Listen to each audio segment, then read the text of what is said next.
Bienvenidas y bienvenidos, gracias que nos acompañen en este programa. Bueno, pues saludo y doy la bienvenida a un hombre muy importante, un teólogo, filósofo, escritor muy relevante, que es Leonardo Boff, que está en México. Ha acudido en estos días porque ha participado como observador en la cumbre del cambio climático que se realizó en estos días en México, en Quintana Roo, y ahora que está de paso por la Ciudad de México, en la capital de la República Mexicana, hemos aprovechado para invitarlo y le agradezco que esté en este estudio para conversar con él. Leonardo, gracias por estar aquí, bienvenido. Bienvenido, gracias. Bueno, Leonardo, como sabemos, es un muy importante y destacado representante de lo que se ha llamado la teología de la liberación, todo lo que eso significa. Y en un momento como este, Leonardo, en donde vemos una crisis importante de la Iglesia Católica, ¿qué ejes de reflexión pasan por su cabeza cuando vemos escándalos de pederastia clerical, cuando vemos exhibiciones graves de encubrimiento institucional a la pederastia, cuando vemos respuestas del Vaticano de cierta naturaleza, cuando vemos medios de comunicación que exponen al mundo casos muy graves de conductas de sacerdotes en contra de menores, en fin, muchos elementos, un gran mapa? ¿Cómo lo ve usted? Yo creo que todo eso es un poco consecuencia de cómo la Iglesia se ha estructurado. Y pienso Iglesia como jerarquía, como institución. Se ha estructurado como una monarquía totalitaria, absolutista, donde todo poder está en pocas manos y monosexual, solamente hombres, nada de mujeres. Y no se admite ninguna oposición o crítica que es vista como negación de la Iglesia. Entonces, eso ha creado falta de participación, de crítica, y la arrogancia que ellos tienen, la institución tiene, de ser la única portadora de la verdad infalible, de la revelación, que ella que tiene la herencia de Jesús, solamente ella es iglesia, las demás tienen solamente elementos eclesiales, y ella es el garante de la ley natural, que se entiende como representante de Dios e intérprete. Entonces, ese conjunto de valores, de autocentración, de construcción hacia adentro, ha permitido que hayan surgido elementos absolutamente escandalosos, que emergen donde no hay crítica, donde no hay vigilancia, y de grupos que secundan como aduladores a esa institución y se benefician de la institución, pero que no la ayudan a tener una imagen hacia afuera más abierta, más simpática, yo diría más adecuada a la cultura de la modernidad, que supone ideas divergentes, democracia, participación. Todo eso no existe en la Iglesia. Es el el pensamiento único, comportamiento único, una moral única, una doctrina única. Y eso ha creado una inmensa mediocridad. Y el cardenal Ratzinger, como cardenal, ha condenado más de 100 teólogos y sigue condenando. El cardenal Ratzinger, hoy Benedicto XVI, fue un hombre que en algún momento estuvo cerca de usted, y Leonardo Boff, de Joseph Ratzinger. ¿Él presentó su tesis? Sí, él leyó la tesis, como era muy larga y no se publicaba, él me ayudó a publicarla. Y nos acercamos, nos hicimos amigos como teólogos. De teólogo a teólogo. Teólogo a teólogo. Pero cuando él se ha hecho cardenal, fue hecho cardenal, inmediatamente de teólogo a cardenal, sin pasar obispo, arzobispo, etc. Y lo llevaron a Roma para presidir el ex santo oficio. Y ahí cambió absolutamente. Yo me acuerdo que le escribí una carta diciendo qué felicidad los teólogos tener un gran teólogo frente a una instancia de control. 15 días después me contestó: hay varias pendencias tuyas en esta congregación, tenemos que resolverlas. Que eran análisis de libros míos, que eran... Y digo, él cambió. Y cuando escribí el libro Iglesia, Carisma y Poder, me dijo: nada de contestación por escrito, tienen que venir aquí, defenderte personalmente. Y tuve que sentarme en la silla de Galileo Galilei. ¿De Galileo Galilei? Y sufrir. Sí, la Santa Inquisición. La Inquisición, le hice reverencia a la silla. Él se puso furioso, dice: no hay que hacer reverencia, tiene que defender tu fe. ¿Y qué sucedió con Leonardo Boff después de eso? Mira, yo sufría las penas de silencio obsequioso, no podía viajar ni hablar. Al final, con presión sobre el Papa, me han liberado. En la cumbre de Río 92, de desarrollo y ecología, eso, ahí vino un cardenal, yo estaba dando una charla diciendo que las religiones abrámicas son religiones de guerra, judíos, musulmanes y cristianos. Entonces el cardenal ha dicho, tú tienes que salir de América Latina, tienes que ir o Filipinas o Corea, donde hay franciscanos. Yo era franciscano. Y yo les dije, pero puedo enseñar, escribir, no, tiene que estar en silencio en convento. Entonces, en silencio, en convento. En convento. Silencio fuera de América Latina. Fuera de Esas eran las tres condiciones. Ya. Entonces digo, eso yo no acepto porque la primera vez lo acepté, era una especie de humildad. Ahora es humillación de los pecados, yo no acepto. Y ahí tuve que decidirme, salí de fraile, pero seguí haciendo teología con apoyo de obispos y sigo predicando y haciendo teología, acompañando comunidades de base. ¿En qué año se retiró como sacerdote? En 92. 92. ¿Cuál fue el hecho que detonó eso? Fue esta decisión. Me ha dicho, mañana hasta mediodía tienes que decidirte. O te salgas de América Latina o sigue tu rumbo. Entonces dicen yo sigo mi rumbo, que es el rumbo de la libertad. Cambio de trinchera, pero no de batalla. Y seguiré eso con la teología de la liberación. Y lo bueno que he tenido el apoyo muy grande de los obispos. Seguí haciendo teología como hacía antes. Y tal vez mejor, porque como laico puedo entrar en lugares de antes como sacerdote no entraba.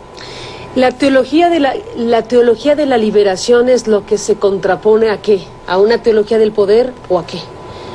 No, se pone al fenómeno de opresiones, que tiene muchos rostros, sea de los obreros, de los negros, indígenas, mujeres.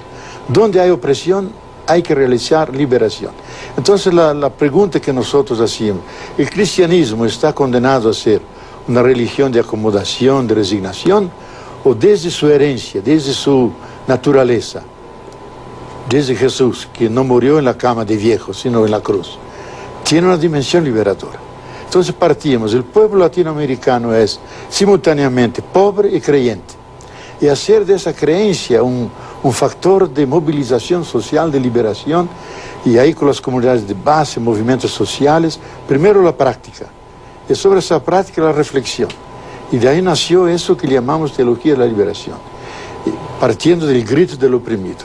Y hoy, en los últimos años, hemos entendido que no solamente los pobres gritan, la tierra grita, las aguas gritan, los bosques gritan. Entonces nació una fuerte ecoteología de la liberación. Y dentro de la opción por los pobres está la opción por el gran pobre, que es el planeta Tierra devastado y explotado por el tipo de civilización que tenemos, que impone ese tipo de sacrificio a todo el sistema vida, el sistema Tierra. ¿Por eso vino a la COP16? En función de eso, para decir que a caminar con ese estilo de vivir, consumir y producir, vamos al encuentro de lo peor, porque la Tierra ya no aguanta. Consumimos 20% más de lo que la Tierra puede reproducir en servicios y bienes. Entonces, esa manera de habitar el mundo, de producir, consumir, negociar, hacer negocios, ya no puede continuar. Tenemos que cambiar y ahí estimular la imaginación para ver otras formas, porque tenemos que producir para atender demandas humanas, pero en equilibrio, en sinergia con lo que la Tierra puede y los ecosistemas pueden. Si no hacemos eso, se va empeorando la situación hasta llegar a más de 2 grados centígrados. Y si al final del siglo, dicen muchos científicos y comunidades enteras, se llega a 4 grados, gran parte de las formas de vida que conocemos no van a subsistir y millones de personas humanas serán condenadas a desaparecer también. Déjeme, Leonardo Boff, hacer una pausa y regresamos en esta conversación.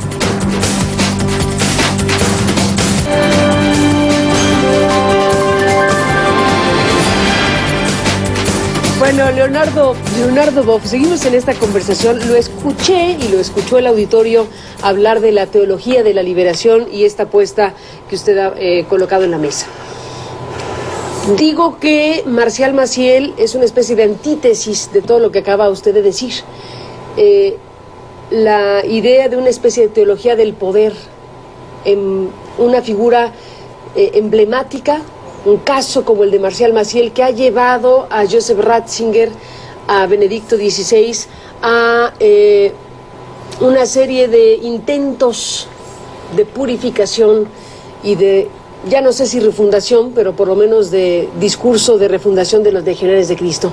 ¿Qué le dice el caso Marcial Maciel ahora que los legionarios nos dicen que van a borrarlo, a descolgar las fotos de las paredes del fundador de los legionarios de Cristo? ¿Qué le dice esa expresión de la Iglesia y fundamentalmente de Maciel? Mira, una iglesia de poder que se estructura alrededor del poder sagrado y articulado con los otros poderes, cierra las ventanas y puertas para el amor, la misericordia y el sentido de los pobres. Entonces yo creo que los legionarios de Cristo expresan un tipo de anti-iglesia que se articula con los poderosos, que no puede nunca decir felices ustedes pobres, ay de vosotros ricos, porque se articula con los ricos. Entonces Maciel viene más del Evangelio de Judas que del Evangelio de Jesús. De los santos decimos que han realizado todas las virtudes. De Maciel hay que preguntar qué pecado no ha cometido él. Todos los más escandalosos. Y eso, la complacencia de Juan Pablo II, que lo tenía como amigo.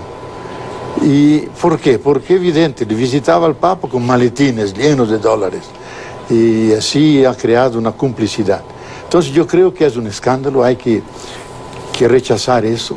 Juan Pablo II era un encubridor de Marcial Maciel, o era, como dice Justo Muyor en el libro que está circulando ahora sobre Juan Pablo II, prácticamente otra víctima de Maciel que lo engañó. Lo engañó, yo creo que hay una complicidad, porque Juan Pablo II buscaba siempre una base de apoyo de grupos que le obedecían ciegamente. Y sentía que había resistencias en la iglesia. Y ellos obedecían ciegamente, eran aliados infalibles, totalmente sometidos al Papa. Y para quien tiene un poder absoluto, esos súcubos son importantes. Entonces yo creo que no solamente ellos, hay todos grupos muy conservadores cuya referencia es la figura del Papa y no mantienen un diálogo con la realidad, especialmente con los temas de justicia, de pobres, de liberación, la humanidad sufriente, la tierra devastada. Entonces un cristianismo hacia adentro, muy reducido y muy adecuado a la lógica del mercado. ¿Qué le parece el decreto que dieron a conocer en estos días en donde anuncian la desaparición de la imagen de Maciel, la prohibición de utilizar la figura de Maciel, sus escritos, pero que si alguien personalmente quiere guardar alguna fotografía o leer sus escritos, pues quedará en su conciencia? ¿Qué tipo de mensaje es ese? Yo creo que es un mensaje que quiere virar la página y olvidarlo para que todo siga tranquilo. Yo pienso que se pasará algo así también con los pedófilos. Al revés de hacer una pausa autocrítica, vamos a aprender de esos errores. No, olvidarlos para que la institución mantenga su irradiación. Yo creo que es farisaica, de santidad, de verdad, cuando no es verdad. Es una institución humana como tantas, que tiene sus errores, sus equivocaciones. Roma no acepta que la institución tenga errores. Déjeme hacer un alto en esta conversación, Leonardo. Nos vamos a enlazar con Atlanta para que nos presenten lo último de las noticias y la información y regresamos en el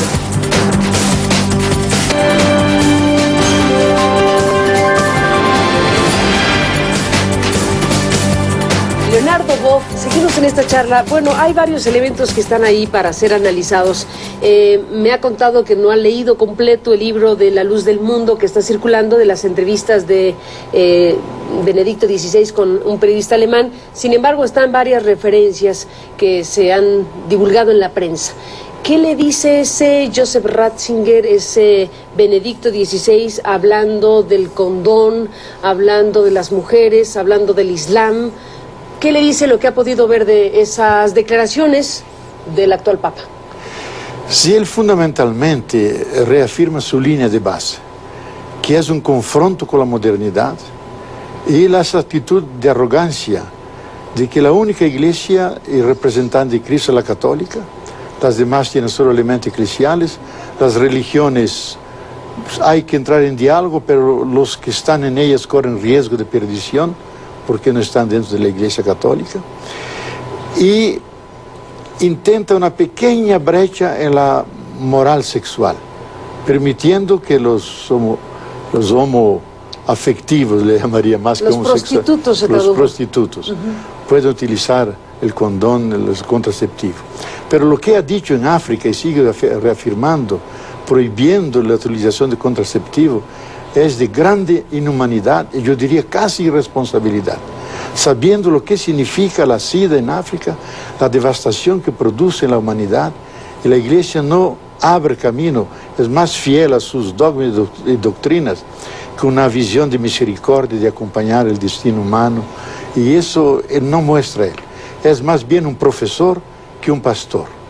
Un pastor acompaña, siente, sufre junto a él, no. Un pastor que ha recibido mensajes de teólogos como usted o como Hans Küng, que en este 2010 publicó una carta abierta, en el caso de México fue reproducida por algunos medios y en otros medios de comunicación en el mundo. Una carta de un teólogo que igualmente es contemporáneo de Ratzinger, en donde yo digo que hace un llamado a la rebelión de los obispos, a no hacer más seguimiento a los llamados de Roma y establecer una nueva relación con la feligresía. ¿Qué dice de esa carta de Hans Küng? Yo lo apoyo en el sentido de que suponen otro tipo de iglesia, una iglesia más participativa, más pueblo de Dios, y no una iglesia como un castillo cerrado sobre sí mismo. Yo mismo hice publicar en la ciudad de Múnich, donde viene el Papa, el Süddeutsche Zeitung, el diario ese, sugiriendo que él salga, que renuncie a ser Papa, que se recoja en un convento, que escuche su gregoriano que tanto le cuesta, porque las crisis son tan grandes y se ha desmoralizado tanto la autoridad que él no tiene cómo ser la solución de esto. ¿Qué respuesta tuvo Leonardo Boff a ese llamado a la renuncia? Nada, un apoyo muy grande, incluso de Múnich, me escribieron email diciendo, eso es verdad, mejor sería para la iglesia otra figura que tuviera más autocrítica y que asumiera las defecciones de la iglesia, que dijera el mea culpa, tenemos culpa en todo eso, y partir para una iglesia mucho más abierta, aceptando lo que es la colegialidad, es decir, los obispos y cardenales, junto con el Papa, conduce la Iglesia, no solamente esa centralización autoritaria. ¿No reconoce Leonardo Boff en Benedicto XVI rasgos luminosos? Digamos, no le reconoce, por ejemplo, que fue Benedicto XVI el que, si bien es cierto, mantuvo cerrado el caso Maciel, también es cierto que es la misma persona que lo volvió a investigar y abrir, el Papa que ha reconocido en discursos y en su carta pastoral de Irlanda los pecados cometidos y planteando que ya no es suficiente el perdón, sino hay que buscar la justicia por estos casos de pederastia clerical masivos. ¿Esa parte no la reconoce del planteamiento de Ratzinger en toda esta historia? Sí, yo reconozco, pero veo que él no tenía alternativa. No tenía cómo no hacerlo. La intención de él era ocultarlo, porque escribió una carta a todos los obispos pidiendo, bajo sigilo pontificio, que no denunciaran a los sacerdotes pedófilos. Cuando era cardenal. Cuando era cardenal, a los tribunales. Tuvo que rendirse a los hechos. Y yo respondería lo que he dicho inmediatamente después que lo han hecho Papa. Como cristiano aceptamos el Papa, pero es un Papa difícil de amar, porque es muy doctrinario, muy cerrado y muy en contra a todo que es el curso del mundo. Pero un Papa fácil de amar era Juan Pablo II. Era fácil de amar, pero un Papa muy dividido. Como doctrina muy cerrado, no era un gran teólogo, pero era un pastor que dialogaba con todos, abrazaba a todos. ¿Hay que beatificar a Juan Pablo? Yo creo que no hay que beatificar a nadie, porque tenemos santos demasiados. Es ver figuras emblemáticas como Oscar Romero, que hasta hoy no le hace nada para que lo beatifiquen, o el Papa Juan 23, que tenía una bondad a todos los pueblos y a todas las religiones. Entonces, yo creo que es muy medieval eso de buscar milagres y casi se los inventa para santificar, como hicieron con The Opus Dei, que para mí es un poco escandaloso. ¿Escriba de Balaguer? Escriba de ¿Por qué Balaguer. es escandaloso lo que pasó con él? Porque él se centralizó en el poder y trabajando con los poderosos, y no me parece con personas que yo conozco y que han vivido con él y han ayudado a fundar el Opus Dei, que tenía virtudes eminentes.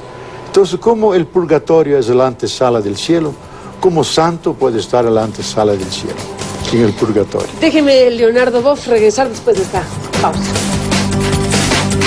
Se acabó el tiempo, Leonardo Boff. Gracias por estar en este programa. ¿Con qué se despide? Yo creo que el gran problema hoy no es la iglesia, es la tierra y la humanidad.